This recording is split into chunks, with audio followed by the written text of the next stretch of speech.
Shalom, saudara-saudari terkasih dalam Kristus.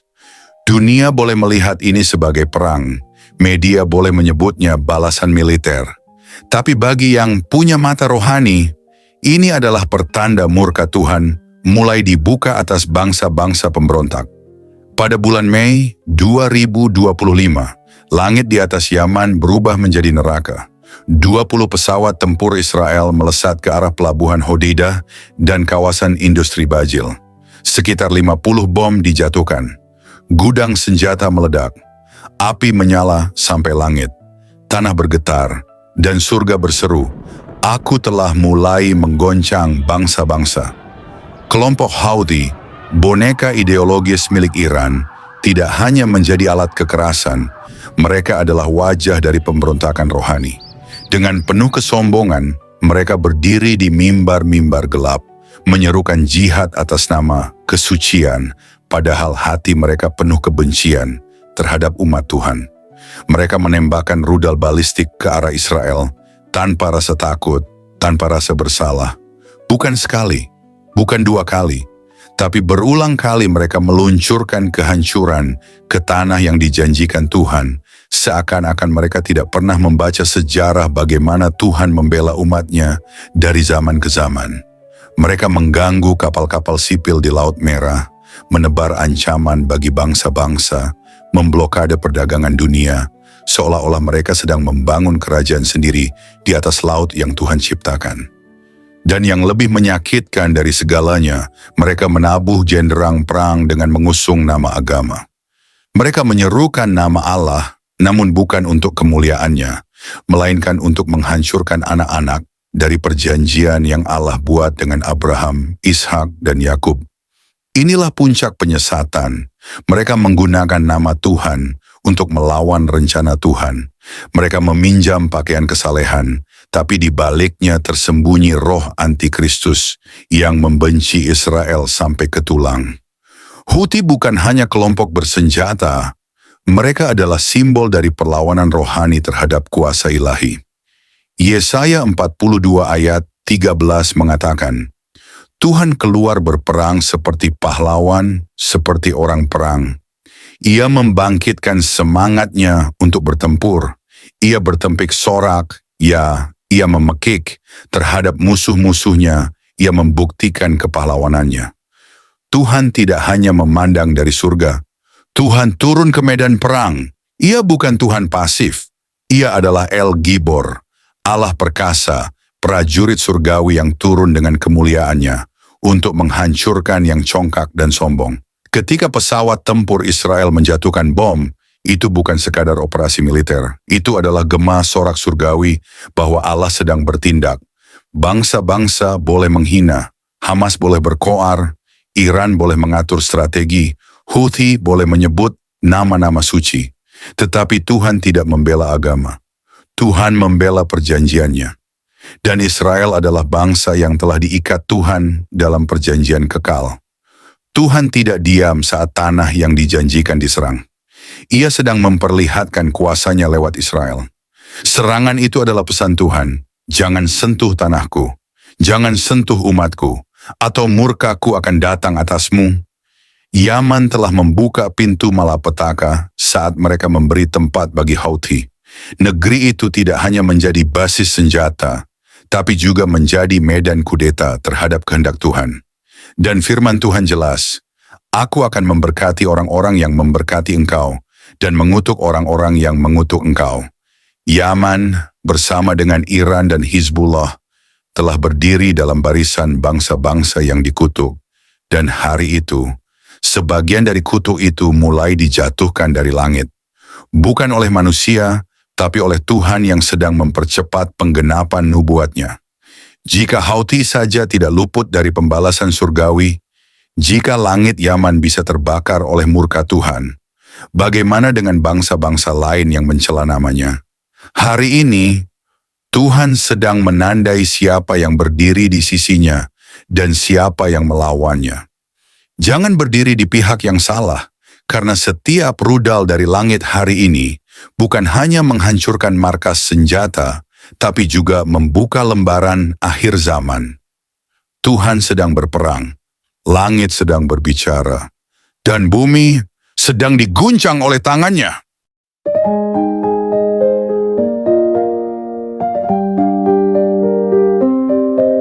Shalom saudara-saudari, terkasih dalam Kristus.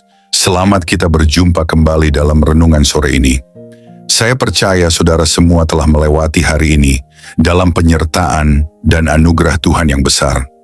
Mungkin ada di antara kita yang hari ini penuh sukacita, ada pula yang bergumul dengan kelelahan, tekanan, atau bahkan kesedihan. Tetapi sore ini, mari kita duduk diam sejenak di hadapan Tuhan, membuka hati dan pikiran, sebab firman Tuhan bukan hanya penghibur, tapi pedang yang membelah kegelapan, membongkar kepalsuan, dan menegakkan yang benar. Dalam setiap renungan ini, biarlah api hadiratnya membakar segala kelam, membangunkan hati yang tertidur, dan mengarahkan hidup kita kembali ke jalan yang dikehendakinya. Mari kita berdoa. Tuhan Yesus, terima kasih untuk setiap napas, untuk kekuatan yang menopang kami ketika kami sudah tak mampu berdiri sendiri. Terima kasih karena ketika dunia tidak mengerti kami, Engkau tetap memeluk kami dengan kasih yang tidak bersyarat. Sore ini, kami datang dengan luka yang tak terlihat, dengan air mata yang tak sempat jatuh, dan dengan pertanyaan-pertanyaan yang belum terjawab. Tapi kami tahu, satu-satunya tempat yang aman adalah hadapan-Mu. Bicaralah Tuhan, bukan hanya ke telinga kami, tapi ke hati yang paling dalam. Pulihkan yang remuk, kuatkan yang rapuh, dan rangkul setiap jiwa yang merasa sendiri. Kami butuh Engkau, kami rindu mendengar suara-Mu. Dalam nama Yesus, kami berserah dan membuka renungan ini. Amin.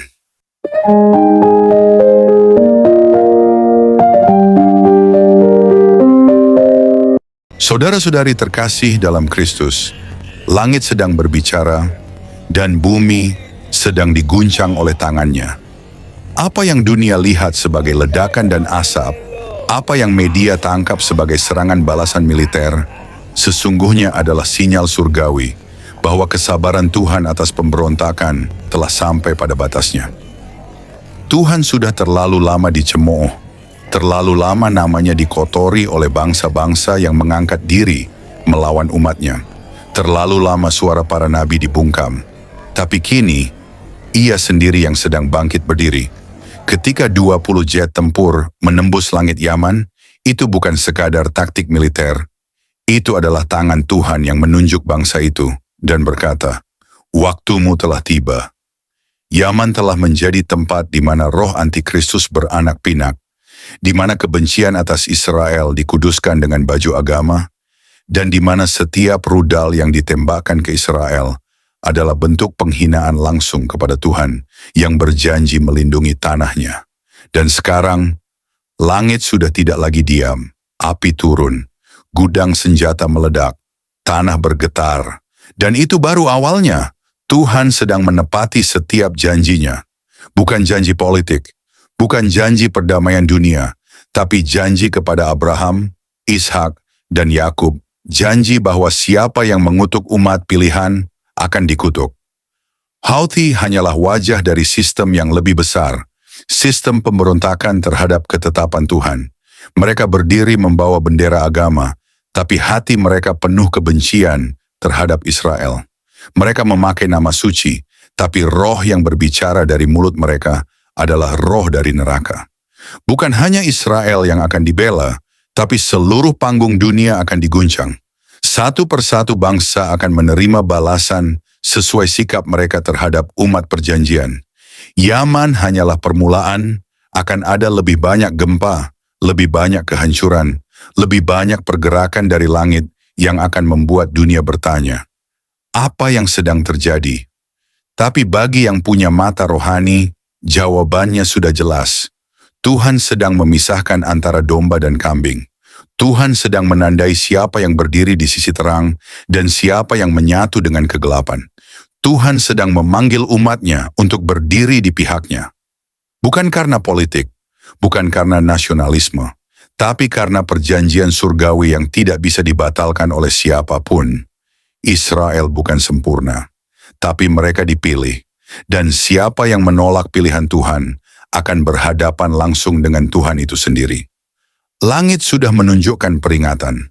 Apakah bumi akan mendengar? Huthi tidak luput, Yaman tidak luput. Siapa yang berikutnya? Apakah bangsa lain akan menunggu sampai murka itu turun ke atas kepala mereka? Baru mereka percaya, hari ini suaranya menggema, "Jangan sentuh umatku." Karena siapapun yang tetap berdiri dalam barisan musuh tidak akan sanggup bertahan ketika Tuhan bertempik sorak dan turun dengan pedangnya yang menyala. Langit sedang bicara dan bumi sedang diguncang oleh tangannya.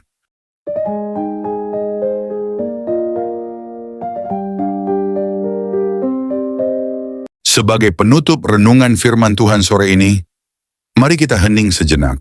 Bukan karena kita kehabisan kata, tapi karena kita menyadari bahwa langit sedang bersuara, dan suara itu bukan bisikan kasih, tapi pekikan murka dari takhta yang kudus. Apa yang sedang terjadi bukan sekadar perang geopolitik, bukan hanya operasi militer atau konflik antar bangsa. Bagi dunia ini mungkin hanya soal minyak, kekuasaan, dan ideologi. Tapi bagi orang-orang yang memiliki mata rohani, ini adalah saat di mana tangan Tuhan mulai bergerak. Bukan untuk menahan, tapi untuk mengguncang, menjungkir balikan, dan menghancurkan. Dan ketika Tuhan mulai bertindak, siapa yang bisa berdiri melawannya? Siapa yang bisa berkata, "Cukup Tuhan"? Siapa yang bisa memadamkan api dari langit? Siapa yang bisa menahan gempa dari surga? Karena ini bukan musim belas kasihan. Ini adalah musim perhitungan, musim pembersihan, musim di mana Tuhan memisahkan kambing dari domba, palsu dari asli, yang membela kebenaran dari yang mencemoohnya. Dengarlah firman Tuhan dari Yoel, ayat berdentum seperti sangkakala penghakiman. Ribuan orang ada di lembah penentuan. Sebab hari Tuhan sudah dekat di lembah penentuan. Matahari dan bulan menjadi gelap, dan bintang-bintang menghilangkan sinarnya. Lembah penentuan itu sedang dibuka, dan setiap bangsa kini sedang digiring ke sana, termasuk Yaman, termasuk Iran, termasuk Hizbullah, termasuk setiap bangsa yang mengangkat tangan melawan Israel, tanah perjanjian, umat perjanjian, dan janji kekal Tuhan sendiri. Saudara-saudari terkasih, renungkanlah. Jika langit bisa mengguncang Yaman, jika Houthi bisa dihantam dari udara, jika basis senjata bisa meledak dan tanah bisa menganga oleh murka Tuhan, apa yang membuat kita berpikir bahwa dunia ini akan tetap tenang? Apa yang membuat kita merasa aman di tengah dunia yang semakin menghina Tuhan? Hentikan semua dalih, hentikan semua kompromi dengan dosa. Berhentilah bersikap netral ketika terang dan gelap sedang berperang. Karena hari-hari ini bukan waktu untuk bersantai dalam iman. Ini adalah waktu untuk berdiri tegak, dengan keberanian surgawi, dengan mata yang tertuju pada Yerusalem, dengan hati yang terpaut pada firman yang hidup. Dan jika saudara berpikir ini hanya berlaku untuk bangsa-bangsa besar, maka dengarlah ini. Penghakiman tidak pernah melewati siapapun yang berpaling dari kebenaran. Rumah tangga yang mencintai dosa, gereja yang tidak lagi memberitakan salib, umat yang hidup suam-suam kuku, pemimpin yang hanya mengejar posisi dan popularitas, semua akan disentuh oleh gemetar Tuhan. Hari ini, Tuhan tidak mencari agama, Tuhan mencari api.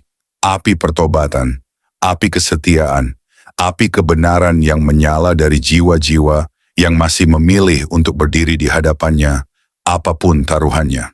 Dan jika engkau masih hidup dalam zona nyaman, jika engkau masih berkata, "Yang penting aku tidak mengganggu siapa-siapa," maka ingatlah ini. Tuhan tidak pernah menyelamatkan orang yang setengah hati. Tuhan menyelamatkan mereka yang mau menyerahkan seluruh hidupnya. Sore ini, saat langit menggelegar dan bumi berguncang, satu suara berseru dari surga. Lalu aku mendengar suara Tuhan berkata, "Siapakah yang akan kuutus, dan siapakah yang mau pergi untuk aku?" Maka sahutku, "Ini aku, utuslah aku." Yesaya 6 ayat 8. Pertanyaannya bukan hanya untuk Yesaya, pertanyaannya untuk kita semua. Apakah kita akan berkata, "Ini aku, utuslah aku"? Atau kita akan tetap diam dan menjadi bagian dari generasi yang dilumat oleh gempa rohani. Langit sedang berbicara, dan bumi sedang diguncang oleh tangannya. Waktunya hampir habis, jangan berdiri di sisi yang salah.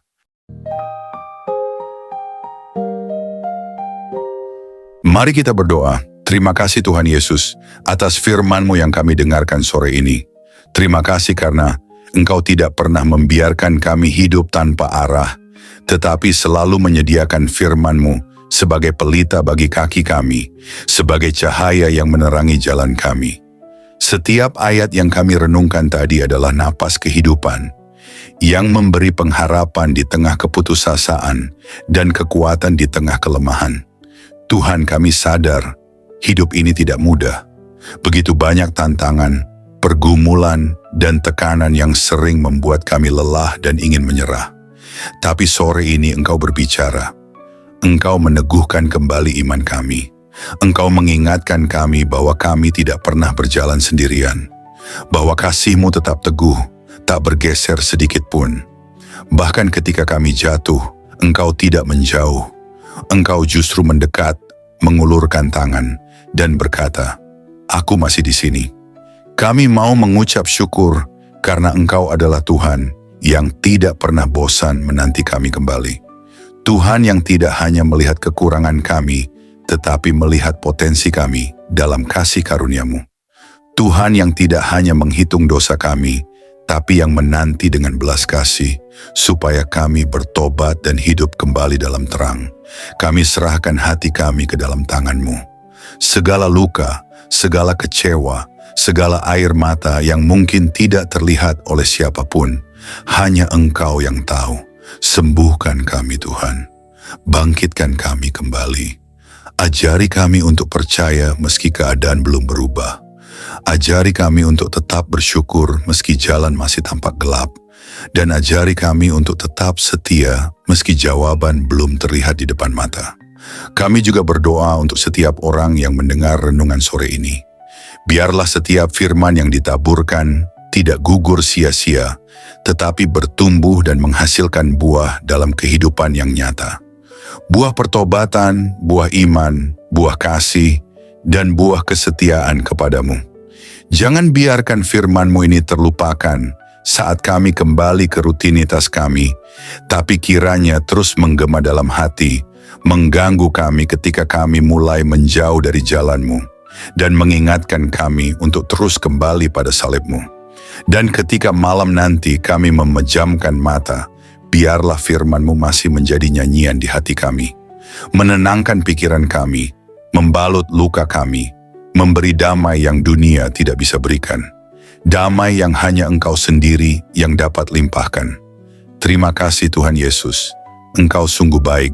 Kami bersyukur karena Engkau masih peduli, karena Engkau masih berbicara, dan karena Engkau masih mengundang kami untuk datang lebih dekat lagi kepadamu. Kami akhiri doa ini dengan penuh rasa syukur dan kerinduan agar hidup kami benar-benar menjadi persembahan yang hidup bagi kemuliaan-Mu. Di dalam nama Tuhan dan Juru Selamat kami, Yesus Kristus, kami berdoa. Amin.